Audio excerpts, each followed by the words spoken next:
Kwa hilo ni kupasha haya, mbunge wa Mukurweini John Kagusha alikamatwa leo katika afisi za RMS baada ya kukesha mle usiku mzima akihofia kukamatwa.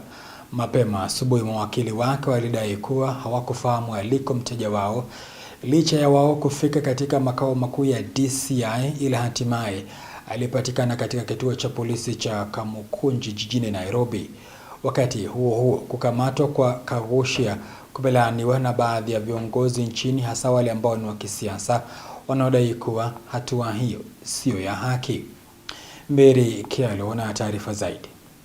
Mapema leo hii mbunge wa Mukurweini John Kagusha alikamatwa katika afisi za RMS jijini Nairobi, ambako inadaiwa alikuwa akitafuta maficho baada ya kumaliza mahojiano na kituo kimoja cha habari alipopata habari kuwa anatafutwa ili kukamatwa kutokana na matamshi yake. Since yesterday at night we received a distress call because he was marooned at the offices of Royal Media Services and he was not able to leave that place since yesterday. So he only managed to leave this morning when DCI officers came, stormed the studio and brought him to DCI headquarters.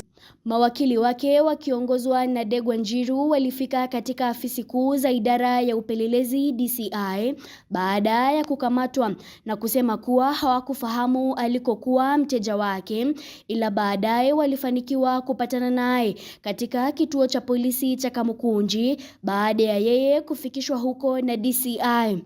Kagusha was arrested by Mr. Kadia. So instructions were firm that we should not access our client. So even as we address the media at this time, we have not been able to access him. We do not know of his whereabouts. We do not know his status.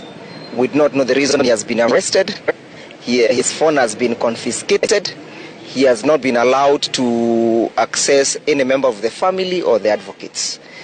So we are still waiting to hear the directions from the DCI himself to confirm to the country whether the member of parliament for Mukurweini is within their custody, whether they have arrested him, and they disclose the location. Viongozi nchini akiwemo kinara wa chama cha Wiper Kalonzo Musyoka wamekashifu kukamatwa kwake, huku baadhi yao wakisema kuwa baadhi ya viongozi wa serikali ambao wametoa matamshi ya kupotosha hawajakamatwa hadi kufikia sasa. The remarks suggested or alleged to have been made by Honorable Kagusha are not worse than the remarks made by Hassan Omar nor Honorable Duale.